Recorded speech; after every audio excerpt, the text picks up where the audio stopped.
Estudando a Bíblia. A importância de se estudar a Bíblia.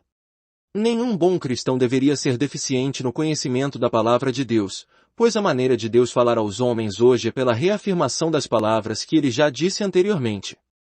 É extremamente raro que Deus fale a alguém com palavras que não estejam na Bíblia.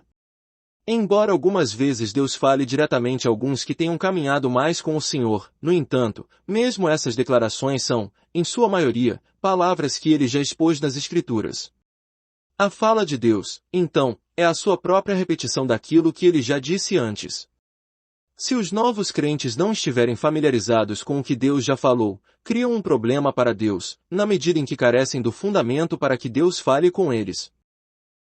A Bíblia é a palavra de Deus. Ela nos revela tudo o que Deus fez por nós no passado. Ela também nos mostra por quais caminhos Deus levou os homens a conhecê-lo em dias passados. A fim de que conheçamos as riquezas e a plenitude da provisão de Deus para nós, é necessário que estudemos a Bíblia. E para entendermos por quais passos Deus nos guiará a si mesmo, também precisamos estudar a Bíblia. Além do mais, quando Deus deseja nos usar para Ele, Ele geralmente utiliza as palavras que já pronunciou. Se ignorarmos quais são essas palavras, fica difícil para Deus falar através de nós seremos, então, pessoas sem utilidade para Ele.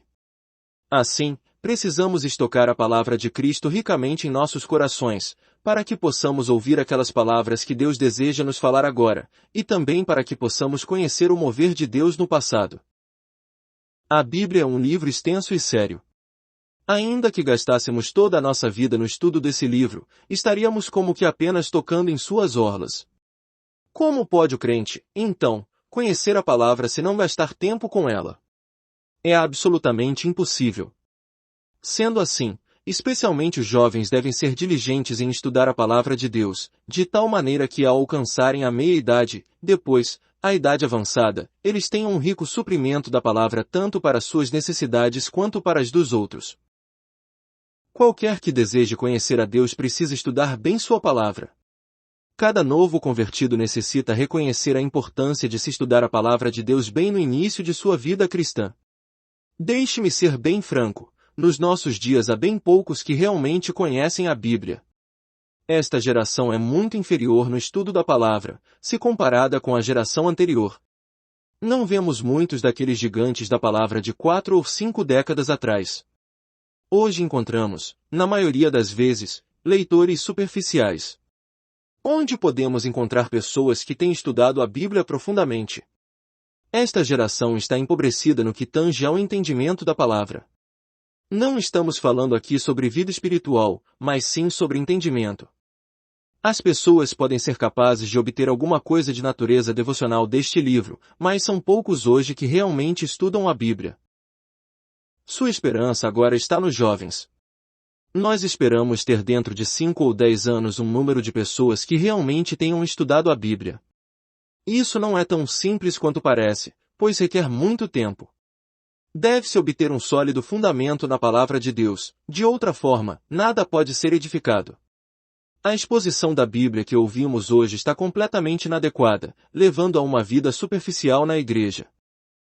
Como estudar a Bíblia? Como, então, devemos estudar a Bíblia? Existem 4 princípios básicos.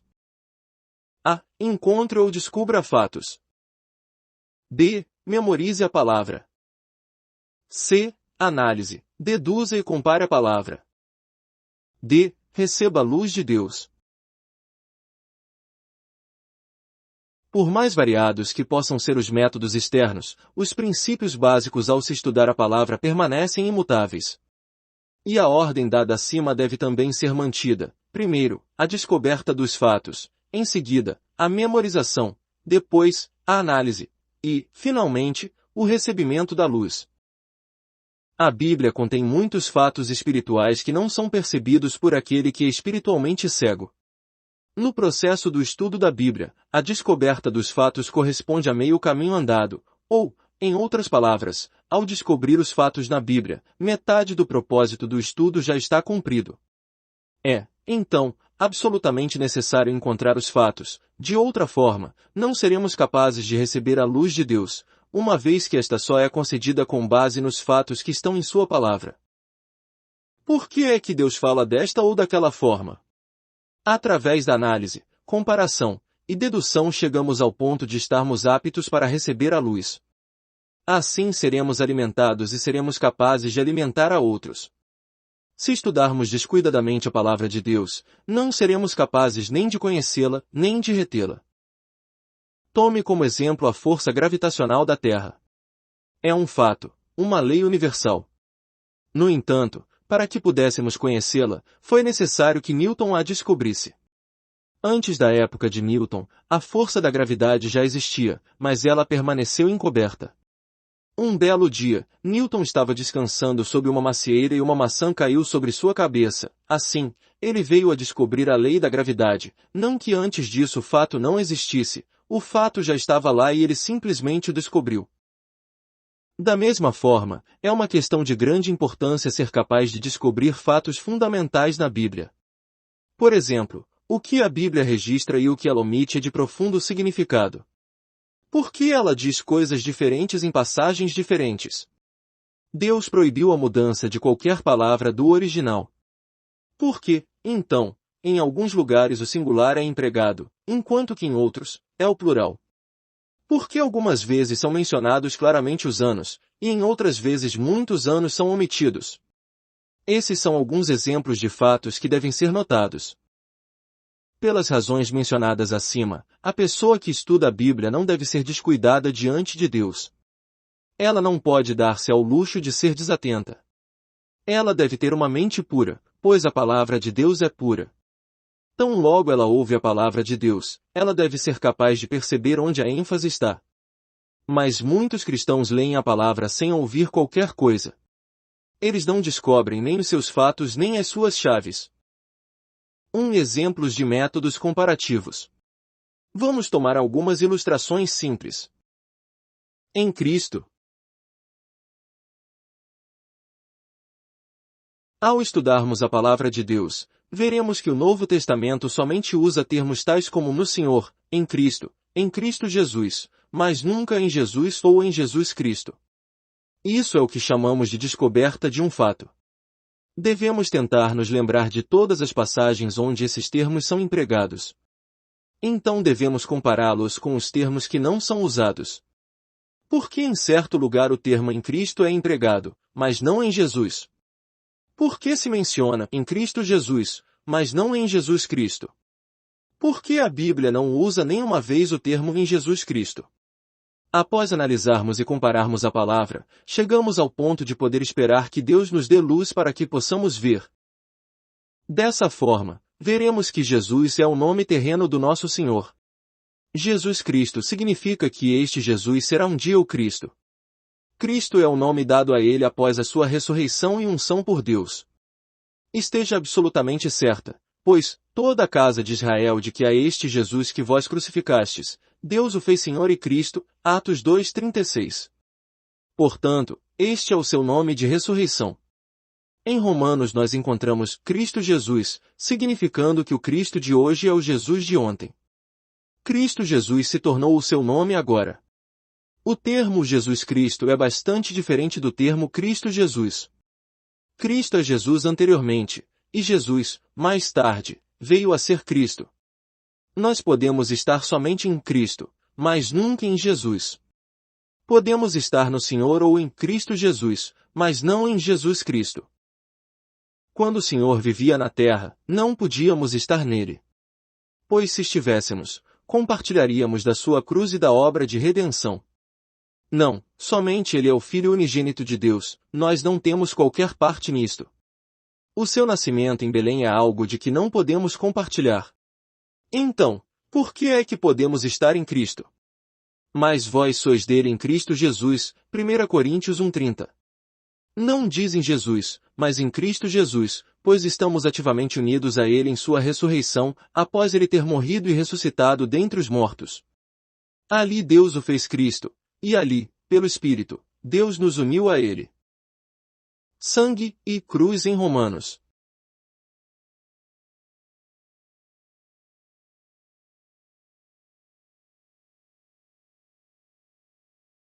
Sabemos que Romanos, capítulos de 1 a 8, trata da obra redentora do Senhor. Esses 8 capítulos são divididos em duas partes. Capítulos 1 até 5:11 formam uma parte, capítulo 5, versículo 12 até o capítulo 8, outra parte. Todos que estudam a Bíblia ficam impressionados com o fato de que na primeira parte a cruz não é mencionada, enquanto que na segunda, o sangue nunca é referido. A primeira parte fala somente do sangue e não da cruz, a segunda, focaliza a cruz e não o sangue. Após conhecer e memorizar o que Deus falou e o que ele omitiu, podemos, então, analisar.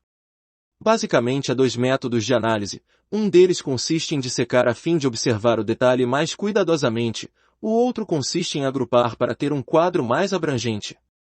À medida em que consideramos individualmente Romanos 1:8, nos será dada a luz para vermos que o perdão dos pecados e a justificação são pelo sangue, mas o livramento do poder do pecado ocorre através da cruz. O livramento vem não do sangue, mas da cruz, enquanto que o perdão vem não da cruz, mas do sangue. Tendo-se memorizado suficientes versículos da Bíblia, pode-se, agora, tentar analisá-los diante de Deus. É possível não haver, no início, capacidade para compreendê-los, mas após 1 mês de tentativas ou mesmo meio ano, o entendimento pode ser ganho. Eu mencionei anteriormente que se alguém é capaz de encontrar os fatos, ele já recebeu metade da luz. Se alguém, no entanto, é incapaz de descobri-los, isso somente demonstra que ele não está atento.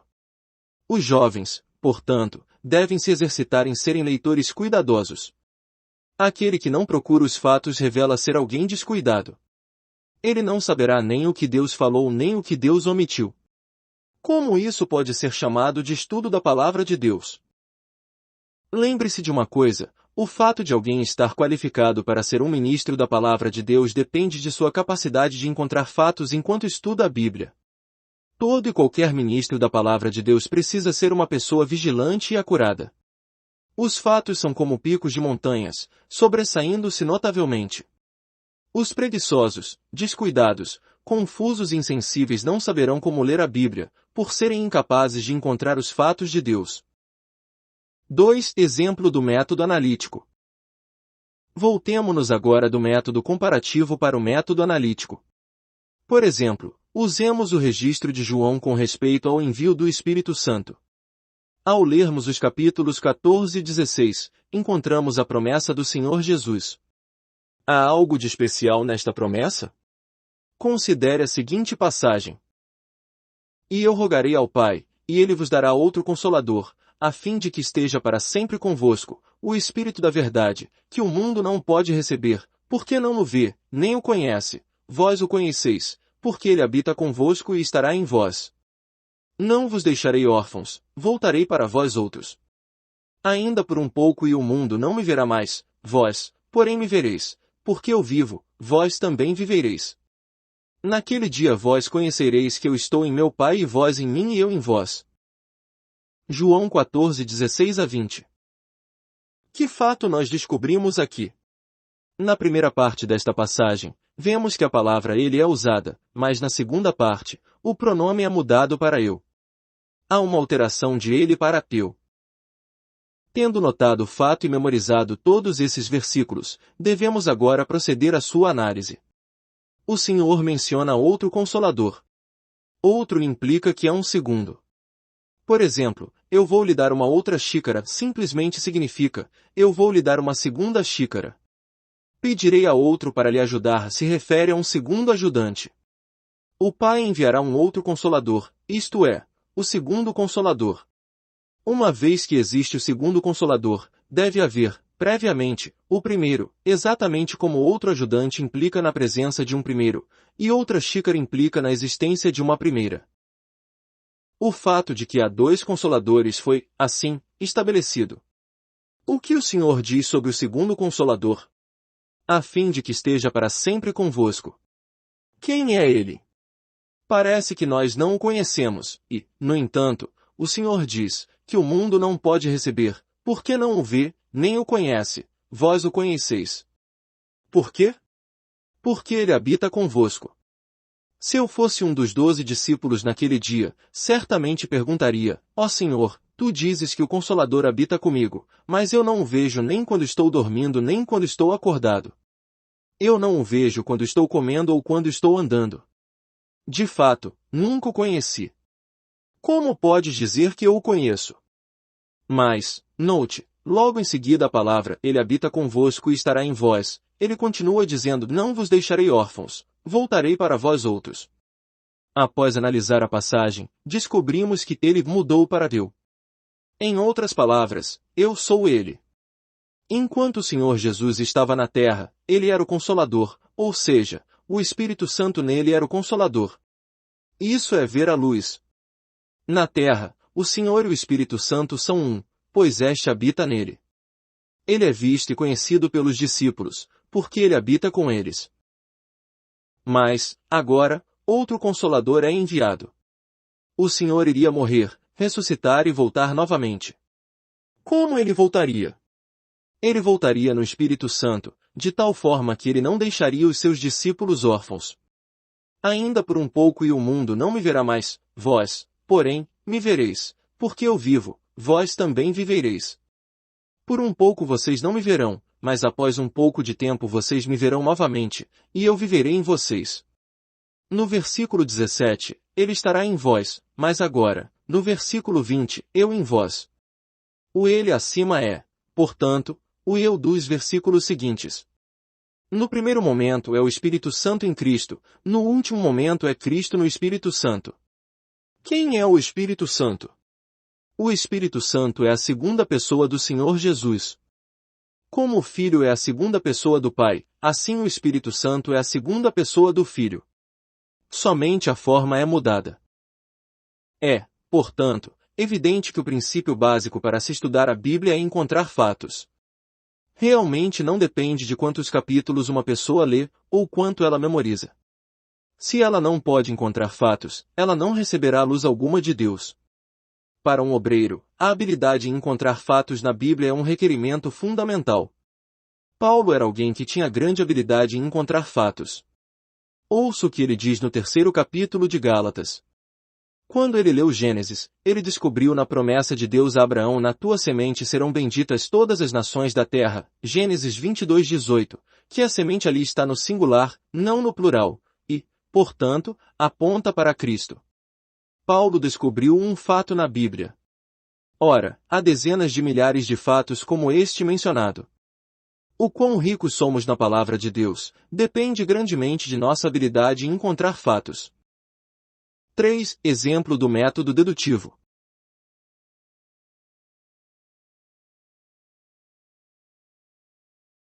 Vamos agora ilustrar o método dedutivo. Tome, por exemplo, a questão de fazer imagens. Êxodo 24 ordena: não farás para ti imagens de escultura, nem semelhança alguma do que há em cima nos céus, nem embaixo na terra, nem nas águas debaixo da terra. Mas em Gênesis, Deus mesmo diz: façamos o homem à nossa imagem. Criou Deus, pois, o homem à sua imagem, Gênesis 1, 26-27.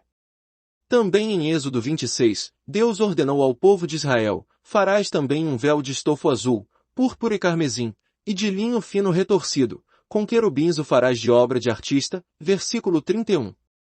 O querubim tem a semelhança de um homem, e cada um tem 4 faces, a de um homem, de um leão, de um bezerro e de uma águia, Ezequiel 1:5-10. Este véu servia para separar o santo dos santos do lugar santo. Após colocarmos juntas essas passagens, a pergunta será naturalmente feita: Deus contradisse a si mesmo?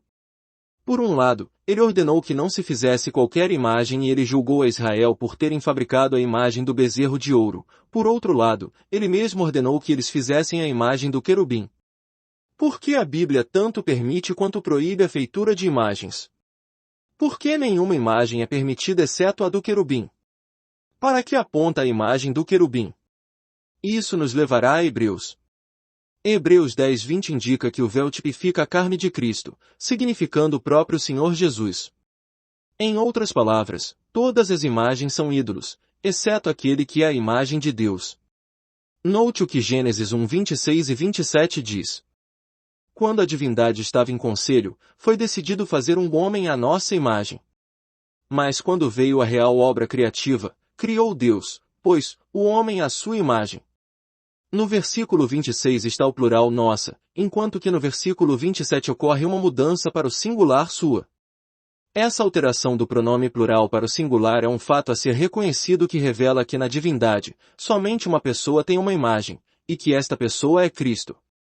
Combinando todas essas passagens, nós concluímos que Deus rejeita todas as imagens, exceto o seu próprio Filho.